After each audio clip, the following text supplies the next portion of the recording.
So ನಮಸ್ಕಾರ friends, ನಮ್ಮ ಹೊಸ ವಿಡಿಯೋದೊಂದಿಗೆ ಇವತ್ತು ಫೇಸ್ 3 ಯ ಡೀಟೇಲ್ ಅನಾಲಿಸಿಸ್ ಅನ್ನ ಮಾಡ್ತಾ ಇದ್ದೇವೆ. ಈಗಾಗಲೇ ಫೇಸ್ 1 ಮತ್ತು ಫೇಸ್ 2 ಇನ ಅನಾಲಿಸಿಸ್ ಅನ್ನ ಮಾಡಿದ್ದೇವೆ ಮತ್ತು ನಮ್ಮ ಇಂದಿನ ವಿಡಿಯೋದಲ್ಲಿ ಟರ್ನ್ ಔಟ್ ಅನಾಲಿಸಿಸ್ ಅನ್ನ ಕೂಡ ಮಾಡಿದ್ದೇವೆ. ಸೊ ಈಗ ನಾವು ಫೇಸ್ 3 ಇನ ಡೀಟೇಲ್ ಅನಾಲಿಸಿಸ್ ಅನ್ನ ಮಾಡ್ತಾ ಇದ್ದೇವೆ. ಏನು ಮೇ 7 ಅಂದ್ರೆ ನಾಳಿದ್ದು ಏನು ಎಲೆಕ್ಷನ್ಗೆ ಮುಂದಾಗ್ತಾ ಇದೆ ಈ ಫೇಸ್ 3 ಕಾನ್ಸ್ಟಿಟ್ಯೂಯೆನ್ಸಿಗಳು. ಇದರಲ್ಲಿ ನಮ್ಮ ಉತ್ತರ ಕರ್ನಾಟಕ ಭಾಗ ಕೂಡ, ಕರ್ನಾಟಕದ 14 ಕಾನ್ಸ್ಟಿಟ್ಯೂಯೆನ್ಸಿಗಳು ಕೂಡ ಹೋಗ್ತಾ ಇದ್ದಾವೆ. ಸೊ ಹೇಗಿದೆ ಈ ಒಂದು ಫೇಸ್ 3 ನ ಹೀಟಪ್? ನೋಡಿ, ಫೇಸ್ 3, ಫೇಸ್ 1, ಫೇಸ್ 2 ಮೇಲೆ ಫೇಸ್ 3 ಹೀಟ್ ಸ್ವಲ್ಪ ಜಾಸ್ತಿ ಇದೆ. ಯಾಕಂದ್ರೆ ಮೇ ಅಲ್ವಾ, ಬಿಸಿಗಾಳಿ, ಹೀಟ್ ವೇವ್. ಫೇಸ್ 3 ಇಂದ ಹೋಗೋ ಕಡೆ ಎಲ್ಲ ಹೀಟ್ ವೇವ್. ಫೇಸ್ 3 ಉತ್ತರ ಕರ್ನಾಟಕ, ರಾಯಚೂರು, ಗುಲ್ಬರ್ಗ, ಬಿಜಾಪುರ, ಬೀದರ್ನ ಬಿಸಿಲು ಹೇಗಿರುತ್ತೆ ಅಂತ ಎಲ್ರಿಗೂ ಗೊತ್ತು. ಅದಾದ್ಮೇಲೆ ಫೇಸ್ 4 ನಲ್ಲಿ ಆಂಧ್ರ ಕಡೆ ಡೈವರ್ಟ್. ಅಲ್ಲೂ ಹೀಟ್ ವೇವ್ ಜೊತೆಗೆ ಪೊಲಿಟಿಕಲ್ ಹೀಟ್ ವೇವ್ ಎರಡೂ ಸೇರಿದ್ರೆ ಡಬಲ್. ಆಗ್ಲೇ ಅಲ್ಲಿ ವೈಜಾಗ್, ನಮ್ಮ ವಿಜಯವಾಡದಲ್ಲಿ 45-42 ಇದೆ ಟೆಂಪರೇಚರ್. ಅದು 45 ಸೇರೋ 90 ಡಿಗ್ರಿ ಆಗೋಗುತ್ತೆ ಅಲ್ಲಿ. ಆಯ್ತಾ? ಯೂಶಲಿ ಫೇಸ್ 4 ತನಕ ಅದಾಗೆ ಹೀಟ್ ವೇವ್. ಈ ಮೇನಲ್ಲೆಲ್ಲ ಹೀಟ್ ವೇವ್. ಯೂಶಲಿ ಸಮ್ಮರ್ ನಲ್ಲೇ ಇದು. ಆಯ್ತಾ? ಯಾಕೆ ಸಮ್ಮರ್ ಅಲ್ಲಿ ಎಲೆಕ್ಷನ್ ಆಯ್ತು ಅನ್ನೋದಕ್ಕೆ ಒಂದ್ ಸಣ್ಣ ಕತೆ ಇದೆ. ಅದನ್ನ ಫೇಸ್ 4 ನಲ್ಲಿ ಹೇಳ್ತೀನಿ ನಾನು. ಆಯ್ತಾ? ಫೇಸ್ 3 ನಲ್ಲಿ ಅದಕ್ಕೆ ಸಂಬಂಧಪಟ್ಟಿಲ್ಲ. ಫೇಸ್ 3 ಹೋಗುವಂತ ಕಾನ್ಫಿಡೆನ್ಸ್. ಫೇಸ್ 4 ನಲ್ಲಿ ಆಂಧ್ರದಲ್ಲಿ ಅಲ್ಲೊಂದ್ ಸ್ವಲ್ಪ ಸಂಬಂಧಪಟ್ಟಿದೆ. ಯಾಕೆ ಈಗ ಸಮ್ಮರ್ ನಲ್ಲಿ ಎಲೆಕ್ಷನ್ ಬಂತು ಇಂಡಿಯಾಗೆ ಅಂತ. ಸದ್ಯಕ್ಕೆ ಈಗ ಫೇಸ್ 3 ನೋಡೋಣ ನಾವು. ಫೇಸ್ 3 ನಾವು ಎರಡಾಗ ಅನಾಲಿಸಿಸ್ ಮಾಡೋಣ. ಕರ್ನಾಟಕ 14 ಕಾನ್ಸ್ಟಿಟ್ಯೂನ್ಸಿನೂ ಸಪರೇಟ್ ಆಗಿ, ಮತ್ತೆ ಇನ್ನು ಮಿಕ್ಕಿದ್ದೆಲ್ಲ ರಾಜ್ಯಗಳದ್ದು. ಈಗ ಸದ್ಯಕ್ಕೆ ಮಿಕ್ಕಿದೆಲ್ಲ ರಾಜ್ಯಗಳದ್ದು, ಕೊನೆಯಲ್ಲಿ ಕರ್ನಾಟಕದ ತಗೊಳ್ಳೋಣ. ಸದ್ಯಕ್ಕೆ ಫೇಸ್ 3 ನಲ್ಲಿ ಹೋಗ್ತಾ ಇರೋದು ಒಟ್ಟು 94 ಕಾನ್ಸ್ಟಿಟ್ಯೂನ್ಸೀಸ್. ಇದರಲ್ಲಿ ಇಡೀ ಗುಜರಾತ್ ಹೋಗ್ತಾ ಇದೆ. ಆಸ್ ಎ ಸ್ಟೇಟ್ ಇಡೀ ಗುಜರಾತ್ನ ಎಲ್ಲ 26 ಕಾನ್ಸ್ಟಿಟ್ಯೂನ್ಸಿಗಳು ಹೋಗ್ತಾ ಇದೆ.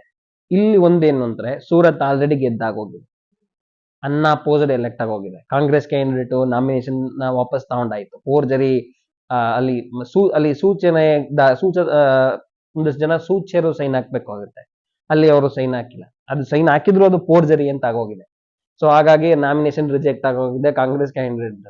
ಸೊ ಹಾಗಾಗಿ 26 ಕಾನ್ಸ್ಟಿಟ್ಯೂನ್ಸಿ ಏನ್ ಹೋಗ್ತಾ ಇದೆಯೋ ಅದರಲ್ಲಿ ಒಂದು ಮೈನಸ್ 25 ಕಾನ್ಸ್ಟಿಟ್ಯೂನ್ಸಿ. ಸೂರತ್ ಅಲ್ಲಿ ವೋಟಿಂಗ್ ಇಲ್ಲ ಈ ಸರಿ. ಅನ್ಅಪೋಸ್ಡ್ ಎಲೆಕ್ಟ್ ನೋಡಿ ಅವನು ಎಂತ 2012ರಲ್ಲಿ ಡಿಂಪಲ್ ಯಾದವ್, ಅಖಿಲೇಶ್ ಯಾದವ್ ಹೆಂಡತಿ ಎಲೆಕ್ಟ್ ಆಗಿದ್ಲು ಅನ್ಅಪೋಸ್ಡ್. ಅದಾದ್ಮೇಲೆ ಇದೇ ಫಸ್ಟ್ ಅನ್ಅಪೋಸ್ಡ್ ಎಲೆಕ್ಟ್ ಆಗಿದ್ದು. ಪ್ರೈಮ್ ಮಿನಿಸ್ಟರ್ ಏನ್ ಹೇಳಿದ್ರು, ಅಪ್ಕಿ ಬಾರ್ 400 ಪಾರ್ ಅಲ್ಲಿ ಒಂದು ಆಲ್ರೆಡಿ ವಿನ್ ಅದು. ಅದೇ ತರ ಇನ್ನೊಂದು ಮಧ್ಯಪ್ರದೇಶನಲ್ಲೂ ಆಗಿದೆ, ಇಂದೋರ್ನಲ್ಲೂ ಅಷ್ಟೇ ಕಾಂಗ್ರೆಸ್ ಕ್ಯಾಂಡಿಡೇಟ್ ನಾಮಿನೇಷನ್ ವಾಪಸ್ ತಗೊಂಡು ಹೋಗಿದ್ದಾರೆ. ನಾನು ಅದನ್ನೇ ಹೇಳ್ತಾ ಇದ್ದೆ ನಿಮ್ಗೆ. ಆಯ್ತಾ? ಮುಂದೆ ಹೋಗ್ತಾ ಫೇಸ್ ನಲ್ಲಿ ಯಾವ್ಯಾವ ತರ ರಾಜಕೀಯ ಮಾಡ್ಬೋದು ಅದನ್ನೆಲ್ಲ ಇವ್ರು ಮಾಡ್ತಾರೆ ಅಂತ. ಇಂದೋರ್ನಲ್ಲೂ ಅಷ್ಟೇ ಕಾಂಗ್ರೆಸ್ ಕ್ಯಾಂಡಿಡೇಟ್ ವಾಪಸ್ ತಗೊಂಡಾಗಿದೆ. ಇಲ್ಲ ಅಲ್ಲಿ ಫೈಟ್ ಏನಿದ್ರು other candidates versus BJP. Congress ಅವ್ರು ಏನ್ ಮಾಡಿದ್ದಾರೆ, ನೋಟಾ ಗೊತ್ತಿ ಅಂತ ಹೇಳಿದ್ದಾರೆ ಅಲ್ಲಿ ಇಂದೋರ್ನಲ್ಲಿ. ಪುರಿನಲ್ಲೂ ಹಂಗೆ ಆಗೋಗಿದೆ. ಕಾಂಗ್ರೆಸ್ ಕ್ಯಾಂಡಿಡೇಟ್ ವಾಪಸ್ ತಗೊಂಡ್ಬಿಟ್ಟಿದ್ದಾರೆ ಏನೋ ಅವ್ರ ಕ್ಯಾಂಡಿಡೇಟ್. ನೋಟಾ ಓದ್ತಿದ್ರೆ ಗೆಲ್ಲದೆ ಬಿಜೆಪಿ.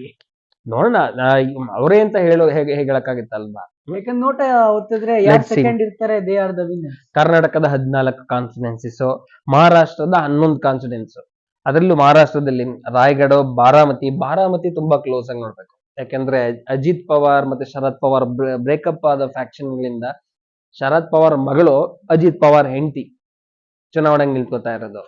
ಆಯ್ತಾ? ಫ್ಯಾಮಿಲಿನಲ್ಲೇನೆ ಇದು ಹೇಗೆ ಇದೆ ಅಂತಂದ್ರೆ, ಇದು ಅತ್ತಿಗೆ ವರ್ಸಸ್ ವಾರ್ಗಿತ್ತಿ. ಆಯ್ತಾ? ಅತ್ತಿಗೆ ವರ್ಸಸ್ ವಾರ್ಗಿತ್ತಿ ತರ ಇದೆ ಇಲ್ಲಿ ನಮ್ಮ ಬಾರಾಮತಿನಲ್ಲಿ. ಒಸ್ಮಾನಾಬಾದ್, ಲಾತೂರು, ಸೊಲ್ಲಾಪುರ್, ಮಾದಾ, ಸಾಂಗ್ಲಿ, ಸತಾರಾ, ರತ್ನಗಿರಿ, ಸಿಂಧುದುರ್ಗ, ಕೊಲ್ಲಾಪುರ್ ಮತ್ತೆ ಹಟ್ಕಂಗಳೆ ನಮ್ಮ ಕರ್ನಾಟಕದ ಬಾರ್ಡರ್ ಸ್ಟೇಟ್ ಗಳಲ್ಲೇ ಎಲೆಕ್ಷನ್ ನಡೀತಾ ಇರೋದು. ಅಲ್ಲಿ ಯುಪಿನಲ್ಲಿ 10, ಸಂಬಾಲ್, ಹತ್ರಾಸು, ಆಗ್ರಾ, ಫತೇಪುರ್ ಸಿಕ್ರಿ, ಫಿರೋಜಾಬಾದ್, ಮೈನ್ಪುರಿ, ಇಟಾವಾ, ಬದೌನು, ಅಲೋನಾ ಮತ್ತೆ ಬರೇಲಿ. ಯೂಶಲಿ ಸಂಬಾಲಲ್ಲಿ 70% ಮೇಲೆ ಮುಸ್ಲಿಂ ಪಾಪ್ಯುಲೇಷನ್ ಇದೆ. ಯೂಶಲಿ ನಮ್ಮ ಪುರಾಣದಲ್ಲಿ ಹೇಳಿರೋದೇ ಕಲಿಯುಗ ಸ್ಟಾರ್ಟ್ ಆಗದೆ ಸಂಬಾಲಿಂದ ಅಂತ. ಕಲ್ಕಿ ಯುಗ ಬರದೆ ಸಂಬಾಲಿಂದ ಅವತಾರ ಎತ್ತಿ ಅಂತ. ಬಟ್ ಸಂಬಾಲ್ 70% ಮೀರಿದ ಮುಸ್ಲಿಂ ಪಾಪ್ಯುಲೇಷನ್ ಇದೆ. ಯೂಶಲಿ ಅದು ಯಾವಾಗ್ಲೂ SP ಕಡೆಗೆ ಹೋಗೋದು. 2014ರಲ್ಲಿ ಕೊರ್ನಾಲ್ ಸರ್ವೇಶ್ ಸಿಂಗ್ ಅಂತ ಒಬ್ಬ ಗೆದ್ದಿದ್ದ. ಅದ್ರಲ್ಲೂ ಏನೋ ತುಂಬಾ ಸ್ಲೆಂಡರ್ 4,000 ಓಟ್ಗಳಿಂದ ಗೆದ್ದಿದ್ದು ಬಿಜೆಪಿ. ಈ ಸರಿ ನೋಡೋಣ ಏನಾಗುತ್ತೆ ಅಂತ ಸಂಬಾಲ್ನಲ್ಲಿ. ಛತ್ತೀಸ್ಗಢದ 7, ಛತ್ತೀಸ್ಗಢ 7 ಆಯ್ತು ಅಂದ್ರೆ ಮುಗ್ದೋಯ್ತು. ಫೇಸ್ 3 ನಲ್ಲಿ ಛತ್ತೀಸ್ಗಢಲ್ಲಿ ಎಲೆಕ್ಷನ್ ಕ್ಲೋಸ್. ಬಿಹಾರಲ್ಲಿ 5, ಅಸ್ಸಾಮಲ್ಲಿ 4, ಕೋಕ್ರಜಾರ್, ದುಬ್ರಿ, ಬರ್ಪೇಟಾ ಮತ್ತೆ ಗುವಾಹಟಿ. ಇದರಲ್ಲಿ ಕೋಕ್ರಜಾರ್ ಅಲ್ಲಿ ಯಾವಾಗ್ಲೂ ಇಂಡಿಪೆಂಡೆಂಟ್ ಕ್ಯಾಂಡಿಡೇಟ್ ಗೆಲ್ಲೋದು.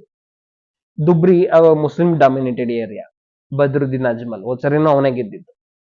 ನೆಕ್ಸ್ಟ್ ವೆಸ್ಟ್ ಬೆಂಗಾಲ್ 4, ಮಾಲ್ಡಾ ಉತ್ತರ, ದಕ್ಷಿಣ, ಜಂಗೀಪುರ ಮತ್ತೆ ಮುರ್ಷಿದಾಬಾದ್. ಯೂಶಲಿ ಗಂಗಾ ಬೆಲ್ಟ್ ಇವೆಲ್ಲ ಮಾಲ್ಡಾ ಮತ್ತೆ ಈ ಜಂಗೀಪುರ, ಮುರ್ಷಿದಾಬಾದ್ ಇದೆಲ್ಲ ಅದು ನಮ್ಮ ವೆಸ್ಟ್ ಬೆಂಗಾಲ್ ನಲ್ಲಿ ಗಂಗಾ ಬೆಲ್ಟ್ ಅದು. ಆಮೇಲೆ ದಾದ್ರ ನಗರ್ ಅಂಡ್ ಹಾವೇಲಿ 2 ಸೀಟು, ಗೋವಾದ 2 ಸೀಟು, ನಾರ್ತ್ ಗೋವಾ ಮತ್ತೆ south Goa. South Goa candidate ಏನಿದ್ದಾರೋ ಪಲ್ಲವಿ ಡೆಂಪೋ ಅಂತ, she is one of the richest candidate. 1500 ಕೋಟಿ ಅಷ್ಟು ಆಸ್ತಿ. ನಮ್ಮ ಡಿ ಕೆ ಶಿವಕುಮಾರ್ ಅವ್ರ ತರ. ಅವರ ರೇಂಜ್, ಅವರೇ ರಿಚೆಸ್ಟ್ ಕ್ಯಾಂಡಿಡೇಟ್ ಫೈಟಿಂಗ್ ಈ ಫೇಸ್ ನಲ್ಲಿ. ಮತ್ತೆ ಜಮ್ಮು ಕಾಶ್ಮೀರಲ್ಲಿ ಅನಂತನಾಗ್ ರಜೌರಿ ಈ ಫೇಸ್ 3 ನಲ್ಲಿ ಶೆಡ್ಯೂಲ್ ಆಗಿತ್ತು, ಬಟ್ ಡೆಫರ್ಡ್ ಆಗಿದೆ, ಅದು ಮುಂದೂಡಿದೆ. 25 ಮೇಗೆ ಅದು ಮುಂದೂಡಿದೆ. ಅಲ್ಲಿ ಸ್ವಲ್ಪ ಸ್ನೋಫಾಲ್ ಜಾಸ್ತಿ ಅಂತ ಅನ್ಬಿಟ್ಟು ಅನಂತನಾಗು ಈ ಕಡೆ ಈ ಟೈಮ್ ನಲ್ಲಿ ಸ್ವಲ್ಪ ಸ್ನೋಫಾಲ್ ಜಾಸ್ತಿ, ಮತದಾನ ಕಮ್ಮಿ ಆಗುತ್ತೆ ಅಂತ ಅಂದ್ಬಿಟ್ಟು 25ನೇ ತಾರೀಕಿಗೆ ಅದು ಡೆಫರ್ಡ್ ಆಗಿದೆ. ಎಲೆಕ್ಷನ್ ಕಮಿಷನ್ ಅದನ್ನ ಡೆಫರ್ಡ್ ಮಾಡಿದ್ದಾರೆ. 6th ಫೇಸ್ಗೆ ಡೆಫರ್ಡ್ ಆಗಿದೆ. ಹೌದು, ಅದು ನೆಕ್ಸ್ಟ್ ಫೇಸ್, ಅದು 25ನೇ ತಾರೀಕು ಹೋಗುತ್ತೆ. ಇವಿಷ್ಟು ನಮ್ಮ ಫೇಸ್ 3ನೇ ಫೇಸ್ದು ಕಾನ್ಸ್ಟಿಟ್ಯೂನ್ಸಿ ವೈಸ್ ಅನಾಲಿಸಿಸ್ ಆಯ್ತಾ. ಸೊ ಎಸ್ ಫ್ರೆಂಡ್ಸ್, ನೋಡಿದ್ರಲ್ಲ. ಸೊ 94 ಕಾನ್ಸ್ಟಿಟ್ಯೂನ್ಸಿಗಳು ಈ ಒಂದು ಫೇಸ್ 3 ರಣಕ್ಕೇಳಿದೆ. ಸೊ ಈಗ ನಾವು ಫೇಸ್ 3 ಅಂದ್ರೆ ಫೇಸ್ 3 ನಲ್ಲಿ ಒಂದು ರಾಜ್ಯದ ಹೇಳಿಲ್ವಲ್ಲ ಸರ್, ಅದು ನಮ್ಮ ರಾಜ್ಯ. ನೆಕ್ಸ್ಟ್ ವಿಡಿಯೋದಲ್ಲಿ ಕಂಪ್ಲೀಟ್ ನಮ್ಮ ರಾಜ್ಯದ ನಾವು ನಮ್ಮ ಮೈಸೂರು ಭಾಗದನ್ನ ನಾವು ಹೇಗೆ ಅನಾಲಿಸಿಸ್ ಮಾಡಿದ್ವಿ, ಹಾಗೆ ಈಗ ಉತ್ತರ ಕರ್ನಾಟಕವನ್ನ ಕೂಡ ನಾವು ಕಂಪ್ಲೀಟ್ ಅನಾಲಿಸಿಸ್ ವಿಡಿಯೋನ ಮಾಡ್ತೇವೆ. ಸೊ ಧನ್ಯವಾದಗಳು ಫ್ರೆಂಡ್ಸ್, ಮುಂದಿನ ವಿಡಿಯೋದಲ್ಲಿ ಸಿಗ್ತೇವೆ.